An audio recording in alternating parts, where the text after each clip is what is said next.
নাই যে হে তরুণ ছাত্র সমাজ, তোমার প্রতি ফোঁটা রক্ত, তোমার প্রতিটি সেকেন্ড আল্লাহ সুবহানাহু ওয়া তাআলার দেয়া আমানত। আজকে তুমি মানুষের রচিত, মানব রচিত মতবাদকে, গণতন্ত্রকে, সমাজতন্ত্রকে, সেকুলারিজমকে বাংলার জমিনে প্রতিষ্ঠা করার জন্য নিজের সময় এবং শ্রম ব্যয় করছো। আজকে তোমার রক্তের উপর, তোমার রক্তের সাগরের উপর পাড়ি দিয়ে, তোমার দেয়া ইয়ানতের টাকা, তোমার দেয়া চাঁদার উপর পাড়ি দিয়ে যাদেরকে ক্ষমতায় পাঠাচ্ছ, তারা সংসদে বসে আল্লাহর বিধানকে কুরবানি করছে, রাষ্ট্র ধর্ম থেকে ইসলামকে বাদ দেওয়ার চেষ্টা করছে। তুমি তাদেরকেই সংসদে পাঠিয়েছো, তাদেরকেই ক্ষমতায় পাঠিয়েছো, তাদেরকে ভোট দিয়েছো। অথচ অধঃপতনের মুসলমানরা যে আজ নির্যাতিত, নিষ্পেষিত, তার একটা ছোট্ট উদাহরণ আগে আপনাদের সামনে পেশ করি।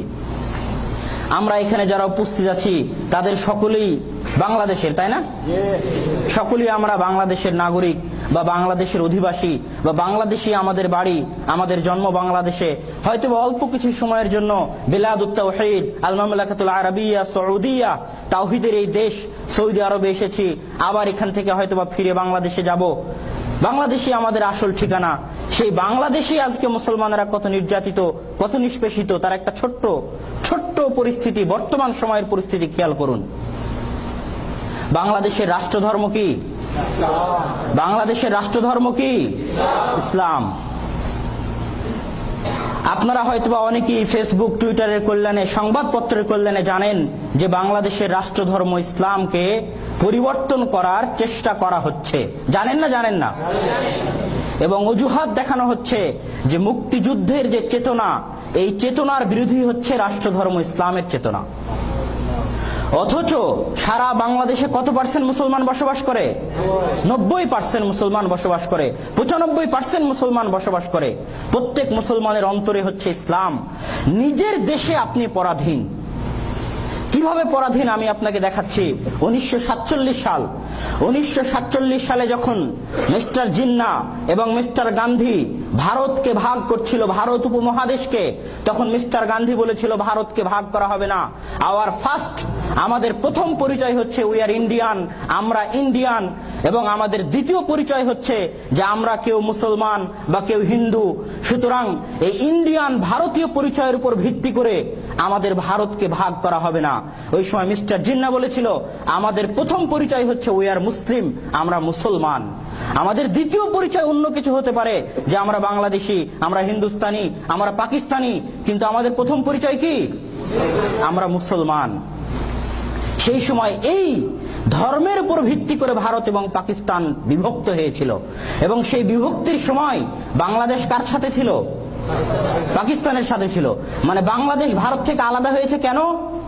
ইসলামের জন্য। কথা কি বুঝতে পারছেন? বাংলাদেশ ভারত থেকে আলাদা হয়েছে কেন? ইসলামের জন্য। আর একটা প্রশ্ন খেয়াল করেন, আজকে পশ্চিমবঙ্গে যারা বসবাস করে ভারতের, তাদের ভাষা কি? বাংলা। তারা কি বাঙালি নয়? বাঙালি। বাংলাদেশে যারা বসবাস করে তাদের ভাষা কি? তারা কি বাঙালি নয়? বাঙালি।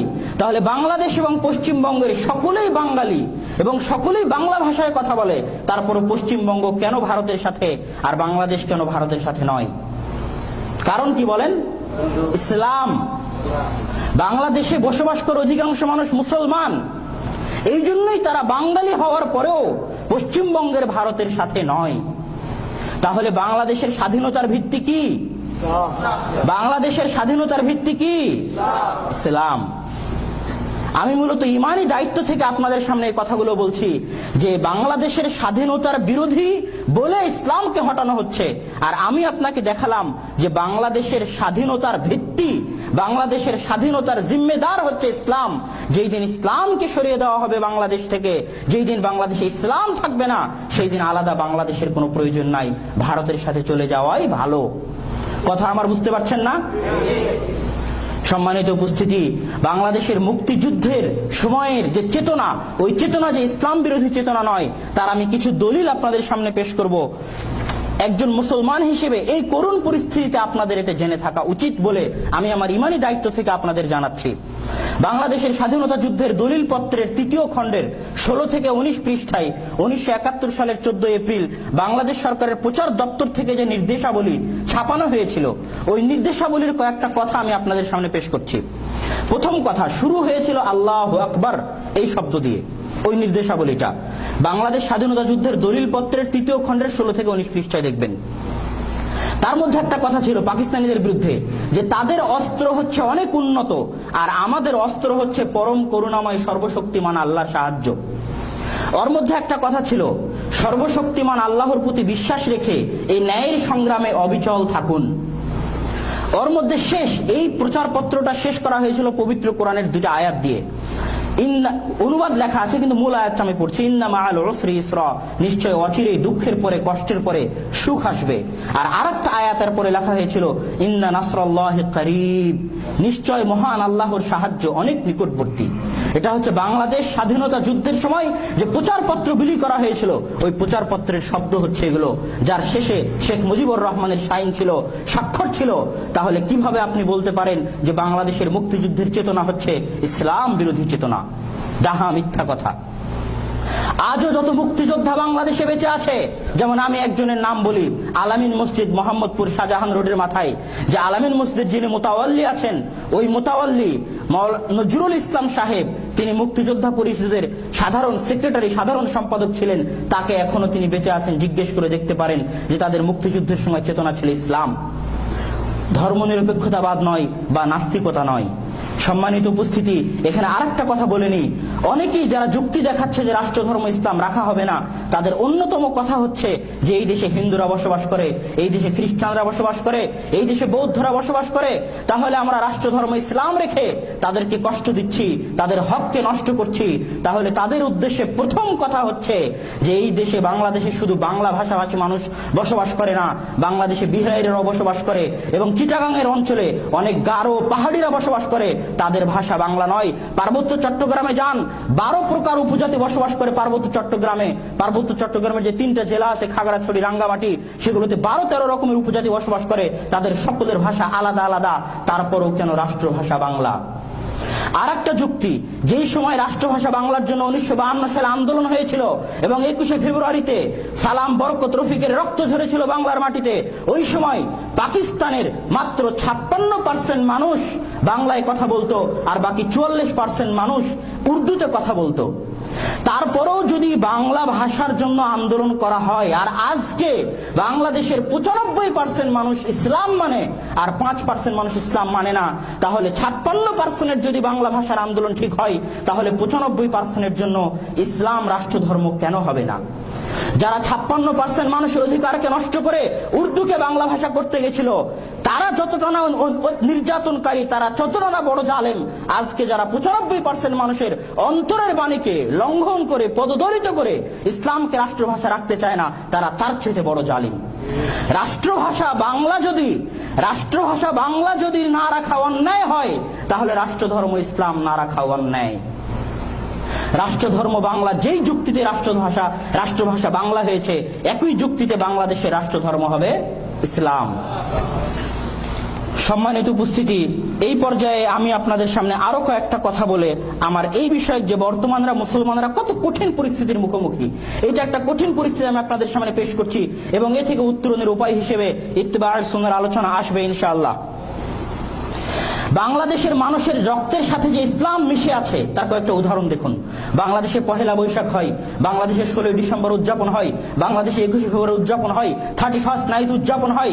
আমি আপনাদেরকে উদ্দেশ্য করে বলতে চাই, বা যারা আমার বক্তব্য শুনছে তাদেরকে উদ্দেশ্য করে বলতে চাই, যে পহেলা বৈশাখের দিন, 31st নাইটের দিন, 14ই ফেব্রুয়ারির দিন, 16ই ডিসেম্বরের দিন, 21শে ফেব্রুয়ারির দিন কয়জন মানুষ নিজের জীবনকে বাজি রেখে ঢাকাকে ফাঁকা করে নিজের বাড়িতে ফিরে যায়? কয়জন মানুষ ফিরে যায়? কিন্তু যখন ঈদুল ফিতর আসে, যখন ঈদুল আজহা আসে, তখন ঢাকা ফাঁকা হয়ে যায়। হাজার হাজার মানুষ, লক্ষ লক্ষ মানুষ নিজের জীবনকে বাজি রেখে হলো বাড়িতে ফিরতে চায়। কেন? ইসলাম, তাদের রক্তের সাথে মিশে আছে ইসলাম। তাই পহেলা বৈশাখ না তাদের কাছে যতটা প্রিয়, 16ই ডিসেম্বর না যতটা প্রিয়, 21শে ফেব্রুয়ারি না তাদের রক্তের সাথে যতটা মিশে আছে, ইসলাম তাদের রক্তের সাথে তার চাইতে হাজার হাজার গুণ বেশি মিশে আছে।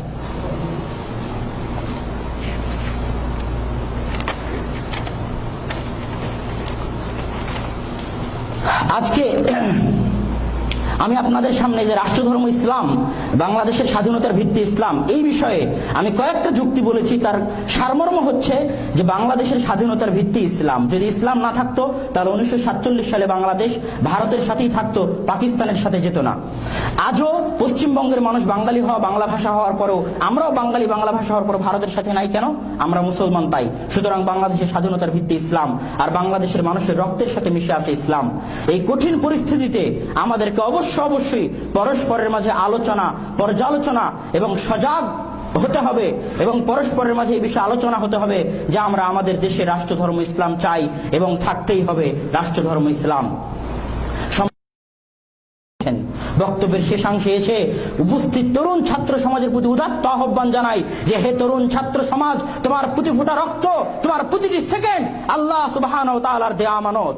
আজকে তুমি মানুষের রচিত, মানব রচিত মতবাদকে, গণতন্ত্রকে, সমাজতন্ত্রকে, সেকুলারিজমকে বাংলার জমিনে প্রতিষ্ঠা করার জন্য নিজের সময় এবং শ্রম ব্যয় করছো।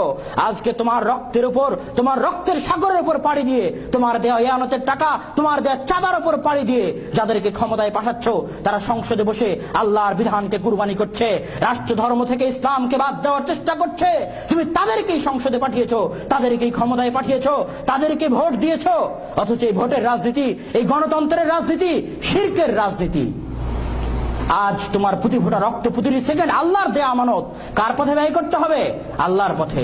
বাংলার জমিনে পবিত্র কোরআন এবং সহিহ হাদিসকে বাস্তবায়নের জন্য ব্যয় করতে হবে। তাই তরুণ ছাত্র সমাজের প্রতি উদাত্ত আহ্বান থাকবে যে আল্লাহ সুবহানাহু ওয়া তাআলার এই দেয়া আমানতকে আল্লাহর রাস্তায় ব্যয় করার জন্য, আল্লাহর পথে ব্যয় করার জন্য আল্লাহ সুবহানাহু ওয়া তাআলা আমাদেরকে সেই তৌফিক দান করুক। এই বলে আমি আমার সংক্ষিপ্ত বক্তব্য এখানেই শেষ করছি। ওয়া আখির দাওয়ানা আনিল হামদুলিল্লাহি রাব্বিল আলামিন। আসসালামু আলাইকুম ওয়া রাহমাতুল্লাহি ওয়া বারাকাতুহু।